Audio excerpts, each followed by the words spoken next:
हम भी दुआ करते हैं, कुछ नहीं होता। या रब्बी या रब्बी या रब्बी, अल्लाह मुझे ये दे, मुझे ये दे, मुझे ये दे। ऊपर से आवाज आती है, मेरे बंदे मैं तुझे क्या दूं? मांग तो तू ये रहा है, लेकिन दूं तो कैसे दूं? मतअमुहु हराम, जो खाना खाकर आया है वो हराम है। व मशरबु हराम, जो पीकर आया है वो भी हराम का है। व मलबसहु हराम, जो कपड़ा पहन के आया है वो भी हराम की कमाई का है। व गुज़िया बिल हराम, तेरे जिस्म में जो खून दौड़ रहा है वो हराम कमाई खा खा कर उसी का बना हुआ खून तेरे जिस्म में दौड़ रहा है। फ़अन्ना युस्तजाबु लिज़ालिक, ओ मेरे बंदे मैं तेरी दुआ सुनूं तो कहां से सुनूं? तू पूरा का पूरा नापाक है, खाना तेरा नापाक, कपड़ा नापाक, पानी नापाक, बदन में जो खून दौड़ रहा है वो नजिस और नापाक।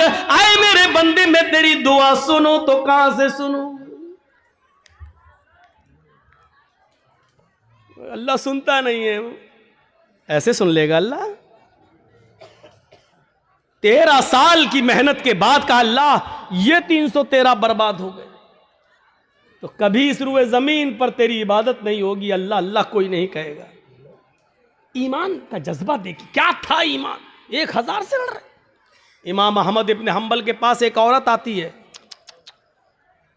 गौर करके देखिए इस औरत के सवाल के बाद हमारी हैसियत क्या रह जाती है, जरा तसव्वुर कीजिए। एक औरत आती है, कहती है कि इमाम साहब एक मसला पूछने आई हूं। कहा क्या मसला पूछती हूं? कहा मैं चरखा चलाती हूं। चरखा जानते हैं ना, महात्मा गांधी वाला चरखा मालूम है ना? हम लोगों के यहाँ तो आज भी लगे हुए हैं कहीं कहीं। जो लोग हैंडलूम हाथ से कपड़ा बनाते हैं वहाँ चरखे भी हैं, हाथ से फिरता है, सूत काटते हैं। तो क्या कहती है इमाम अहमद इब्न हंबल से वो औरत कि इमाम साहब मैं चरखा चलाती हूँ और दूसरे लोगों का सूत मजदूरी पर काटती हूँ और उनसे मजदूरी लेती हूँ। कभी कभी मैं रात में भी चरखा चलाती हूँ। जब मेरे पास तेल होता है। इस औरत के सवाल के बाद हमारी हैसियत क्या रह जाती है? सुने हमारी माँ बहनें, औरतें ऐसी भी गुजरी हैं, सिर्फ लाइट मारने वाली औरतें हर वक्त नहीं होती हैं। सुने इमाम साहब मैं कभी कभी रात में भी चरखा चलाती हूं।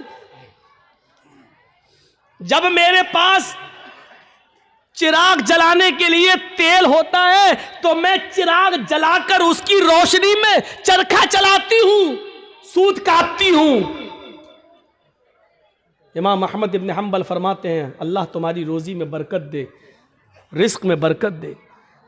कहा इमाम साहब कभी कभी चिराग में तेल नहीं होता हमारे पास, लेकिन हमारे पड़ोस में खुला हुआ आंगन है, हमारे पड़ोसी का खुला हुआ आंगन है। कभी कभी उस आंगन में रोज चिराग जलता है, वो मेरे पड़ोसी का चिराग है, लेकिन वो अपने घर में अपने आंगन में चलाता है और उस आंगन में उस चिराग की रोशनी कभी कभी मेरे घर पे आती है। अगर मैं उस रोशनी में चिराग जला सूत फिरा लूं, उस पड़ोसी की रोशनी में अगर मैं सूत फिराऊं, चरखा चलाऊं, तो पड़ोस की रोशनी से जो सूत में फिराऊं और उसकी कीमत में मैं अपने मालिक से लूं तो यह कीमत मेरे लिए हलाल होगी या हराम होगी? क्या मैं उस रोशनी में जो चरखा चलाकर जो पैसा कमाऊं वो मेरे लिए जायज होगा या नाजायज होगा? तसव्वुर करो इमाम अहमद इब्न हंबल गश खा के चक्कर खा के गिर जाते हैं कि इस दुनिया में इस दौर में ऐसी औरतें भी मौजूद हैं जो तकवे का ऐसा मायार अपने अंदर पैदा की हुई हैं, ऐसा मायार अपने अंदर पैदा की हुई हैं। इस तकवे की रोशनी में जरा तसव्वुर करो हम कहाँ हैं, हमारी रोजी क्या है, हमारा माल क्या है, हमारी इनकम क्या है, हमारी इनकम आ कहाँ से रही है। इस औरत के सवाल के बाद हम तसव्वुर करें कि हम कहाँ खड़े हैं। फिर कहते हैं कि ये हमें परेशान कर रहा, वो हमें परेशान कर रहा, फला का अज़ाब। कुछ नहीं, हमारे आमाल हमें परेशान कर रहे हैं, हमारे करतूत हमें परेशान कर रहे हैं, हमारी बदअमली हमें परेशान कर रही है। अहमद इब्न हम्बल रहमतुल्लाह अलैह ने कोई जवाब नहीं दिया, सिर्फ इतना कहा, अय अल्लाह की बंदी, अगर तुम्हें लगता है, तुम उससे मांगने तो नहीं गई हो, तुमने चोरी तो नहीं की है, अगर उसके आंगन में रोशनी जल रही है और वो तुम्हारे आंगन में आ रही है, तो मेरे हिसाब से, इमाम अहमद इब्न हम्बल ने कहा, उस रोशनी में, चिराग की उस रोशनी में अगर तुम सूत काट लेती हो तो मेरे हिसाब से कोई गलत तो नहीं है, लेकिन फिर भी अगर तुम परहेज़ करो और बचो तो ये तुम्हारे लिए ज़्यादा बेहतर है। ये अहमद इब्न हम्बल का जवाब था, जबकि चोरी नहीं थी, वो जला रहा है, दरवाज़ा नहीं है, आंगन से आंगन मिला हुआ है और उसके आंगन से उस चिराग की रोशनी यहाँ आ रही है, तो इसमें भाई आप, ये लाइट जल रही है, अब इधर रोशनी जा रही है, तो उस आदमी का क्या कसूर है? तुम अगर चाहते हो कि मेरी रोशनी मेरे घर तक रहे तो तुम्हें अपने घर का इंतजाम करना है, लेकिन अगर आपके घर की रोशनी और आपके बल्ब की रोशनी मेरे घर आ रही है और आप ये कहें कि अपना, मेरी रोशनी तेरे घर क्यों आ रही है, हट अपना घर तोड़, तो आप गलत है ना।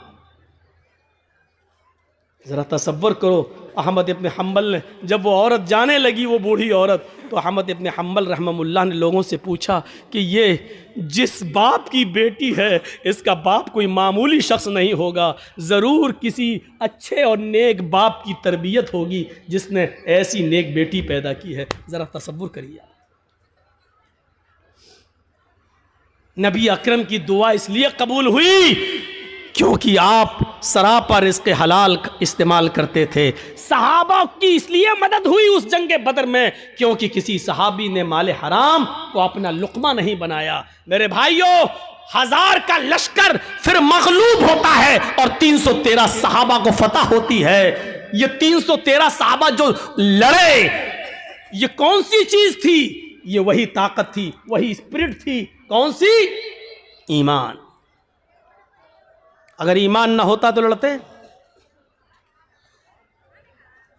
कुछ ना कुछ देर के लिए भी मानना पड़ेगा कि इस लड़की ने जो जज्बात में आके नारा लगाया था कर्नाटक में, इसके अंदर भी कुछ ईमानी हरारत थी, तभी तो ये अल्लाह अकबर का लफ्ज निकला है। इसका इनकार नहीं किया जा सकता। और बाद में पता चला कि उस बच्ची का बाप आलिम है, वो एक मौलाना की बच्ची है, तो जाहिर बात है कि तरबियत तो अच्छी रही होगी। वरना आजकल सियासी लीडरों की लड़कियां कहाँ नारा लगाएंगे अल्लाहू अकबर? वो तो वक्त के धारे में बहते हैं। वो तो हिंदू लोगों का वोट लेने के लिए मंदिर में टीका भी लगवा लेंगे। वो तो मूर्ति के सामने भी खड़े हो जाएंगे क्योंकि हमें इनका वोट चाहिए। तो तरबियत का भी फर्क होता है। हम अपनी औलाद को कौन सी तरबियत दे रहे हैं, कैसी तरबियत होनी चाहिए, इस पर हमें गौर करना चाहिए। जंगे खंदक के बारे में कभी सोचा आपने? जंगे खंदक में कितने मुसलमान थे? आपसे अगर सवाल करें तो शायद बहुत कम लोगों को मालूम हो। सिर्फ 3000 सहाबा, 3000, और इन 3000 सहाबा का मुकाबला कितने काफिरों से था, कितने यहूदियों से था? 10,000 का लश्कर। कोई तकाबुल है? कोई मुकाबला है? एक तरफ 3000, एक तरफ 10,000। वो हथियारों से लैस, ये बेचारे फुल हथियार नहीं। इन 3000 सहाबा को जंगे खंदक पर काफिरों से लड़ने के लिए अपनी रजामंदी का इजहार जो इन्होंने किया, ये 3000 सहाबा के दिल में जो 10,000 का खौफ नहीं था, वो खौफ निकालने वाली ताकत क्या थी? अगर आपसे सवाल करें तो मेरी इतनी तकरीर के बाद जो 1 घंटे से ज्यादा बोलते हुए मुझे हो गया, आप इस नतीजे पर पहुंच गए होंगे कि 3000 सहाबा जो 10,000 के मुकाबले में खड़े हुए हैं और लड़ रहे हैं, ये सिर्फ ईमान की ताकत थी। वो 10,000 से नहीं डर रहे हैं, वो सिर्फ ईमान की ताकत है, उनके दिलों में अगर डर है तो सिर्फ एक अल्लाह का डर है, वो किसी का खौफ उनके दिलों में मौजूद नहीं है। और जीते, उनको फतह हुई, उनको कामयाबी मिली। हम ये सारी चीजें भूल जाते हैं, हमें इस बात का एहसास नहीं होता है। भैया जल्दी निकल जाओ, बताओ ये कहां जा रहा होगा, इसकी तो शादी भी नहीं हुई है, कहां भाग रहा है?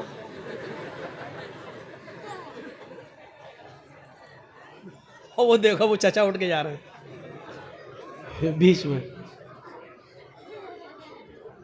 बीच में जब कोई उठता है तो मुझे पता नहीं क्यों इतना डर लगता है। एक बार हैदराबाद में प्रोग्राम कर रहा था ना, तो बीच में एक आदमी उठ गया, तो मुझे पता नहीं उठा, पेशाब पेशाब करता है, सीधे आया मेरा माइक पकड़ के और माइक वाइक फेंक दिया उठा के। और फिर उसके बाद अंडे चले, टमाटर चले, जूते चले, चप्पल चली। तो उस दिन से एक दहशत तो होती है ना, फिर बीच में उठ रहा कि फिर कोई खड़ा ना हो जाए। तो वो उस दिन से ये है बस भाई, जिसको उठना हुआ करे वो पीछे बैठा करे, जब चाहे तब निकल जाए। जो आदमी आगे बैठते हैं उनको मालूम है ना उनको कितनी बार पेशाब आता है, ज्यादा आता तो पीछे बैठो। और मेरी तकरीर हो रही है, पता नहीं पेशाब क्यों नहीं रोक पाते हैं आप लोग। लोग तो दिल की धड़कनें रोक लेते हैं। एक बार डॉक्टर के पास गया, डॉक्टर मेरा, हमने कहा डॉक्टर साहब जरा वो देख लीजिए मेरा पल्स। बोला नहीं नहीं नहीं तुम्हारा तो हाई होगा। हमने कहा अरे देख लीजिए डॉक्टर साहब, उसके बाद दवा। लेकिन आप, मैं मान नहीं सकता, हमें वो थर्मामीटर लगाने की ज़रूरत ही नहीं है, आपका पल्स देखना ही नहीं है, आपका वो क्या बोलते हैं उसको, बीपी, वो आपका हाई होगा, वो कुछ बड़ा ही होगा, नीचे नहीं हो सकता है। मैंने कहा डॉक्टर साहब सुन पड़ रहे हैं, हाथ पैर जरा कपकपी सी हो रही है।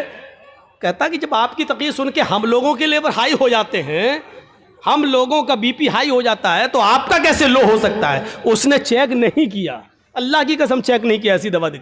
बोला आपका नहीं करेंगे, हमें कसम है हम भी नहीं करेंगे आपका, और नहीं किया। पता नहीं, वो देखो बेचारे, देखो अब क्या करेंगे घर जाकर। अच्छा, जितना बोलते हैं उतना और लोग उठते हैं। थोड़ी देर बैठ जाओ भाई, थोड़ी देर बैठ जाओ। अब उनको क्या बोले हम,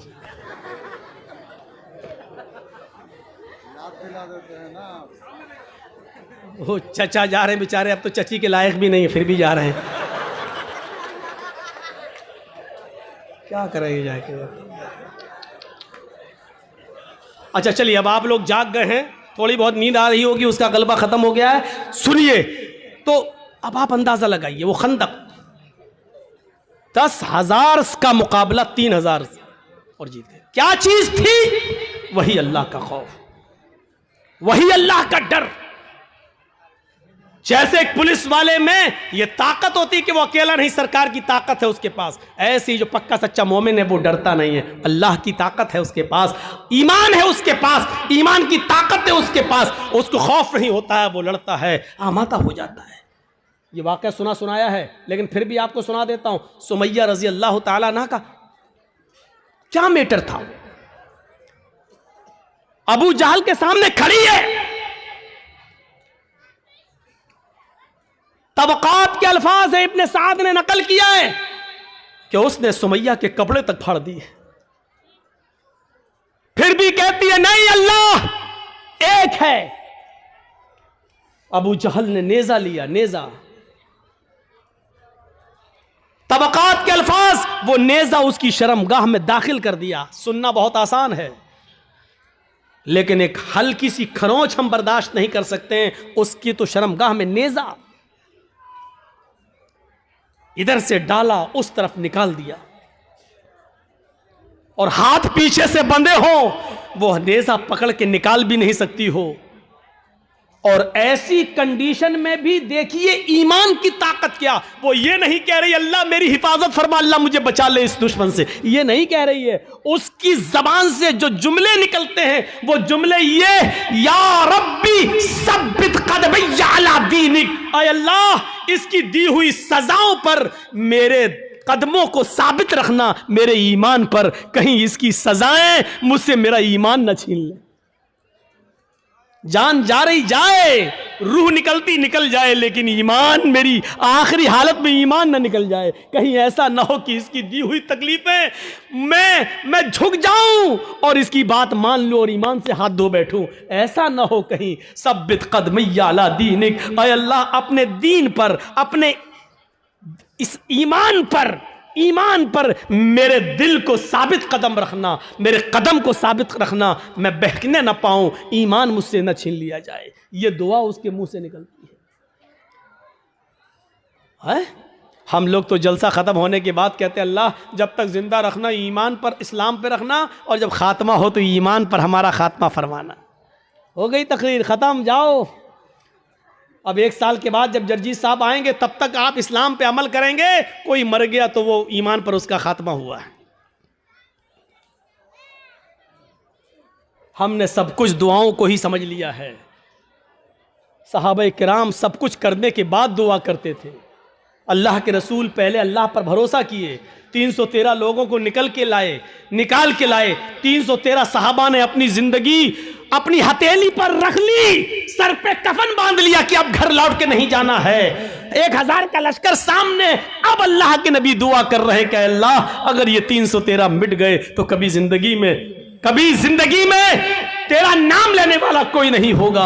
अब ये तू सोच ले, ऐ मेरे परवरदिगार, इनको जिंदा रखना है या नहीं। अगर तुझे अपनी इबादत बाकी रखना है तो हमारी हिफाजत फरमा, अगर अपनी इबादत बाकी नहीं रखना है तो हम मरते हैं मर जाएं, कोई परवाह नहीं। मेरे भाइयों तसव्वुर करो,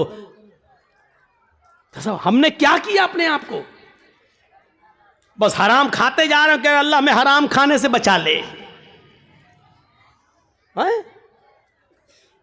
सारी बुराइयां, हम शराब पीते जा रहे हैं, फिर कह अल्लाह हमें शराब की लत लग गई, अल्लाह हमें शराब से बचा ले। अल्लाह के बंदे पहले सब कुछ छोड़ फिर दुआ कर। अल्लाह के बंदे पहले हराम छोड़ और हलाल खा और उसके बाद दुआ कर के अल्लाह मुझे अब जो हलाल खाया है इसी पर कायम रखना। अल्लाह हराम का लुक्मा मेरे हलक के नीचे ना उतरने पाए। अब दुआ करो, हराम खाते जाओ और दुआ करो अल्लाह हराम से बचा ले।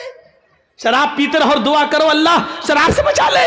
बेपर्दगी के साथ हमारी माँ बहन बेटियां निकलती रहो और दुआ करे अल्लाह हमें पर्दा करने की तौफीक अता फरमा। जिंदगी में नहीं मिलेगी ऐसी तौफीक। इन्नल्लाह ला युगय्यिरु मा बिकौमिन हत्ता युगय्यिरु मा बिअनफुसिहिम। अल्लाह किसी कौम की हालत उस वक्त तक नहीं बदलता जब तक कि कोई कौम अपनी हालत को खुद बदलने की फिक्र नहीं करती है। पहले हमें चेंज होना पड़ेगा, पहले हमें बदलना पड़ेगा। पहले जमाने की औरतें अगर अपने बच्चों को बद्दुआ भी देती थी तो उसमें भी दुआ निकलती थी। बच्चा शरारत कर रहा है, कभी ये कभी वो उठाया फेंक दिया, कभी माँ परेशान, हाय हाय हाय माँ परेशान, और माँ ने गुस्से में अपने अंदाज में बद्दुआ दी। लेकिन आप इसको बद्दुआ नहीं कह सकते हो। जब देखा कि बच्चा बहुत शरारत कर रहा है तो बद्दुआ देते हुए कहा अल्लाह तुझे काबे का इमाम बना दे। गुस्से में बद्दुआ भी दी तो उसमें भी दुआ छलक रही थी। यानी उस जमाने की औरतों को गुस्से में भी ऐसी बद्दुआएं नहीं मालूम थी कि जो बच्चों की जिंदगी तबाह कर दे। हमारी माओ की जबान से क्या निकलता, कुत्ते मर जाओ, परेशान करके रख दिया।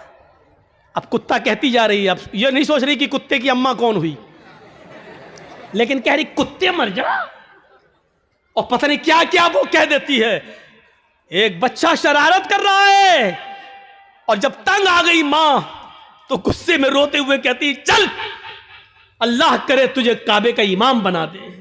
और पता नहीं कौन सी घड़ी में ये दुआ निकली और अर्श वाले ने इसको कबूल फरमाई और वो बच्चा फिर काबे का इमाम बनकर निकला। और ऐसा इमाम बना कि आज जिसको आज सुदैस के नाम से याद किया जाता है, कारी सुदैस, ये काबे के जो इमाम आज भी मौजूद हैं, ये उसी माँ की दुआ का नतीजा है जो उसने गुस्से में दी थी और अल्लाह ने उस बच्चे को काबे का इमाम बनाया जो आज भी काबे का इमाम है। ज़रूर उस माँ ने अपनी हलक के नीचे कभी हराम लुक़मा नहीं उतारा होगा। अगर हराम लुक़मा खाया होता तो ये दुआ कबूल ना होती। ज़रूर उस माँ की रगों में हलाल खून दौड़ रहा था और हलाल खून दौड़ने की दुआ का नतीजा था कि वो बच्चा काबे का इमाम बना। अगर आप चाहती हो कि हमारे बच्चे इब्न तैमिया बने, हमारे बच्चे सनाउल्लाह हमरसरी बने, हमारे बच्चे इब्न क़य्यिम बने, इब्नुल जौज़ी बने, हमारे बच्चे अहमद इब्न हंबल बने, हमारे बच्चे इमाम मालिक की तरह बने, तो आए मेरी मां बहनों, तुम्हें अपनी रगों में हलाल खून दौड़ाना पड़ेगा, हलाल रोजी खाना पड़ेगी, रिस्क हलाल का एहतिमाम करना होगा। आधी रोटी सही लेकिन हलाल, भूखा सो जाना गवारा है लेकिन हराम लुकमा खाना गवारा ना हो, तब तुम्हारे कोख से पैदा होने वाले बच्चे अपने तैमिया बनेंगे, इब्ने कय्यिम बनेंगे, सनाउल्लाह बनेंगे, इमाम मालिक बनेंगे, अहमद इब्ने हंबल बनेंगे, तब बनेंगे। सब कुछ खाती रहो और कहो कि अल्लाह हमारे बच्चे को काबे का इमाम बना दे, नहीं हो सकता है। ये तल्ख जुमले तुम्हें सुनना पड़ेंगे।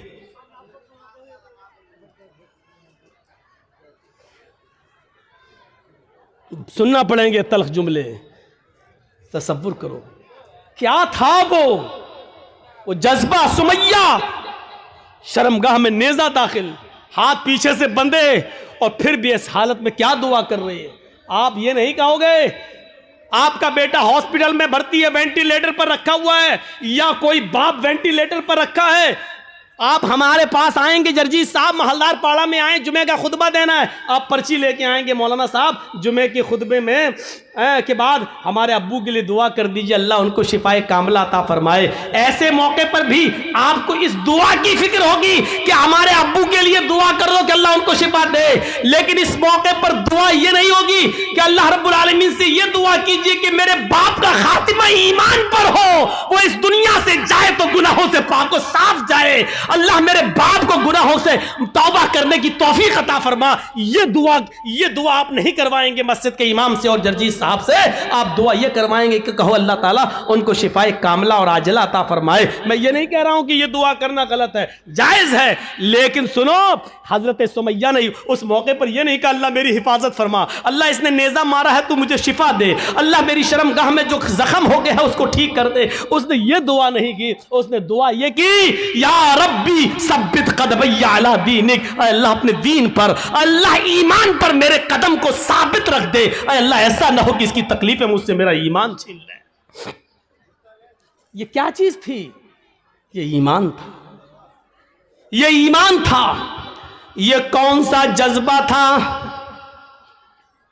आइए जरा मुझे इस जज्बे की तरफ लेकर चलिए और बताइए ये कौन सा जज्बा था कि हजरत इब्राहीम अलैहिस्सलातु वस्सलाम को हुक्म होता है कि अपनी बीवी हाजरा को और छोटे बच्चे इस्माइल को बियाबान जंगल में छोड़कर चले आओ।